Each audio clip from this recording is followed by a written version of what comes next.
Está no ar ao redor do mundo. Hoje iremos falar sobre o Mercosul. Teremos 3 profissionais formados em comércio exterior pela FATEC Barueri. Eles estarão respondendo algumas perguntas aos nossos telespectadores e serão levantadas notícias que estão vinculadas à mídia. Saberemos tudo sobre a estrutura do Mercosul, sua história, dados estatísticos e certamente as reportagens. Boa tarde, eu sou o Pedro Henrique. Boa tarde, eu sou a Valéria Bertunes. Boa tarde, sou Caroline Mabi. E a LAD, elas surgiram anteriormente ao Mercosul, porém elas tinham basicamente os mesmos objetivos. Devido às várias falhas, elas não se efetivaram.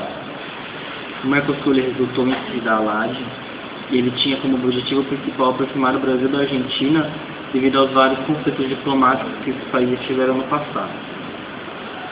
Em 1990, esses 2 países assinaram o Ato de Buenos Aires, no qual previa sua aproximação comercial, porém que despertou o interesse do Uruguai e do Paraguai, o que acabou resultando na criação do Bloco Econômico. Depois disso, ocorreu a assinatura do Protocolo de Ouro Preto, no qual ele tornou o Bloco Econômico uma pessoa do direito internacional. Em 1991, ocorreu a assinatura do Tratado de Assunção, o que fez com que o bloco ele pudesse se relacionar com outros países e com outros blocos econômicos. O que é o Mercosul? O Mercosul é um bloco econômico constituído por 4 países: Brasil, Argentina, Paraguai e Uruguai. E atualmente ele possui 5 países associados, que é o Chile, o Peru, a Bolívia, o Equador e a Colômbia. Por que foi criado o Mercosul? O fim da Guerra Fria, a democratização dos Estados, a abertura da economia e os avanços tecnológicos exigiram uma adaptação dos Estados para que eles não descobrissem a crise. Logo, nós percebemos que os blocos econômicos e o Mercosul eles não foram criados do nada. Eles foram uma tentativa de fazer com que os países se adaptassem às mudanças que estavam ocorrendo no mundo. O objetivo do Mercosul, assim como qualquer outro bloco econômico, é estabelecer uma zona de livre comércio entre os países e uma união aduaneira. Fora isso, ele possui outros objetivos, como, por exemplo, eliminação de barreiras técnicas, a adoção da tarifa externa comum, o livre trânsito de mão de obra, de serviços de capital, uma coordenação de políticas macroeconômicas e também uma liberdade de estabelecimento nos países membros. Qual a estrutura do Mercosul? A estrutura do Mercosul é composta por órgãos decisórios, consultivos e órgãos de apoio. A presidência ela tem rotatividade semestral, ou seja, é o modo pro tempore. O Conselho Mercado Comum é o órgão máximo, onde é responsável por conceder processos de integração entre os membros e também tem autonomia na tomada de decisões para assegurar o cumprimento dos objetivos do bloco do Mercosul. É composto pelos ministros de Relações Exteriores e também os ministros da Economia dos países membros.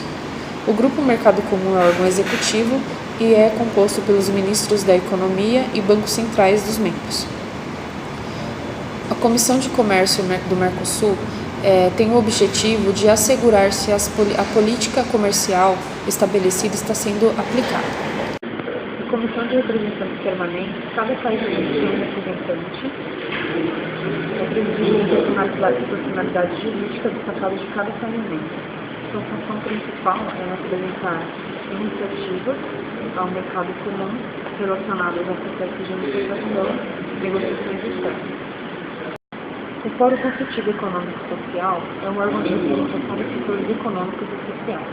Sua função é consultiva e manifesta-se mediante recomendações ao Grupo Mercado Comum. A Secretaria do Mercosul é responsável pela administração e direção do bloco econômico.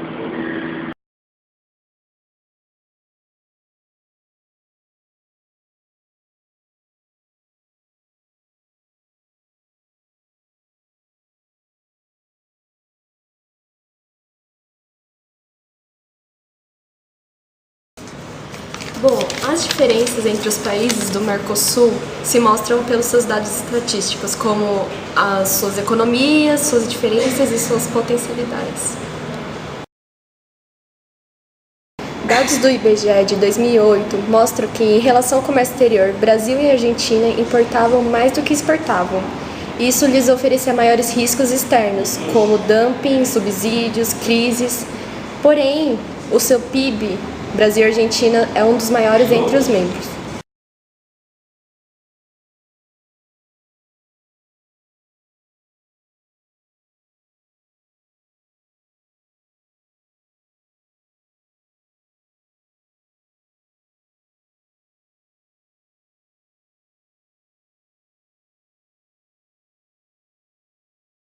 Os indicadores sociais são meios para designar os países, observando se eles são emergentes, desenvolvidos ou subdesenvolvidos. Dentro de um bloco emergente como o Mercosul, observa-se que o Brasil, apesar de ter sua economia forte, ele não é muito desenvolvido internamente. Mostra-se na tabela o IDH de 2011, onde mostra a Argentina com maior índice, seguindo do Uruguai e Brasil.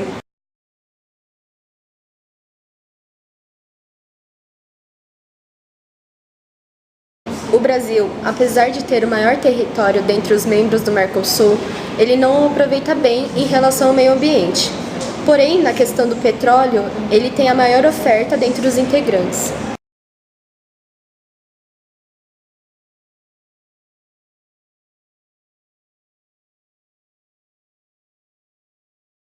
Como mostra a tabela, o Paraguai ele tem a maior taxa média anual de crescimento populacional, seguindo a Argentina, Brasil e Uruguai.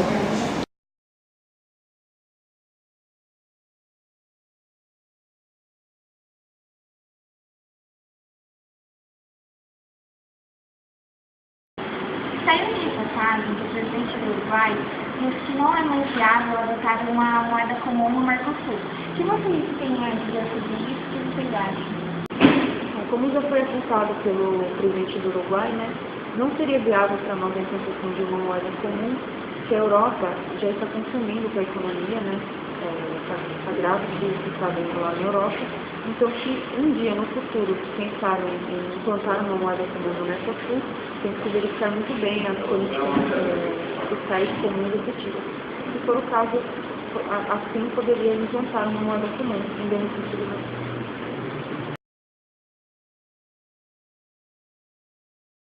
O ministro da Fazenda, Guido Mantega, disse que irá se reunir com os representantes dos Estados-membros para discutir a entrada de produtos de países que não têm para quem vender. A respeito disso, o que você acha que vai acontecer? Por que ele está querendo restringir essa entrada? Bom, anteriormente à crise, os países eles não estavam interessados na América Latina como mercado de exportação e de importação. Porém, hoje, eles estão buscando novos mercados, já que os países estão em crise e estão reduzindo o seu poder de consumo. E eles têm que vender os produtos para algum país. Só que o ministro Guido Mantega, ele está mais preocupado em fazer com que os produtos do mercado comum do sul, dos países da América do Sul, eles sejam apenas consumidos e circulados aqui, preferenciando o mercado do nosso continente. O Brasil irá propor à Comissão do Mercosul um adiamento da TEC, a Tarifa Externa Comum. A respeito disso, por que o Brasil irá propor essa medida? Ao integrar um bloco econômico, os produtos do país têm a concorrência maior por conta dos produtos externos que estão no seu mercado doméstico. E a fim de proteger a indústria, o Brasil propôs ao Mercosul que deixasse temporariamente a Tarifa Externa Comum, o TEC, com o intuito de aumentar os impostos de importação que ameaçam a produção interna. No encontro em dezembro no Uruguai, o Mercosul irá discutir uma resposta comum à crise, a listar 100 produtos para praticar tarifas diferentes de importação e também um novo livre acordo de comércio com a Palestina. Dos nossos profissionais, dos dados e das perguntas dos telespectadores, podemos concluir que o Mercosul é sim necessário, assim como todos os outros blocos. Ele tem o sonho de facilitar o comércio, ou seja, obter o livre comércio, porém sempre haverá divergências, porque cada membro tentará proteger sua indústria. O Brasil é um membro muito participativo do Mercosul e alguns países como Chile e Venezuela, vendo a ascensão do grupo e sendo favorável ao comércio, quiseram até se unir.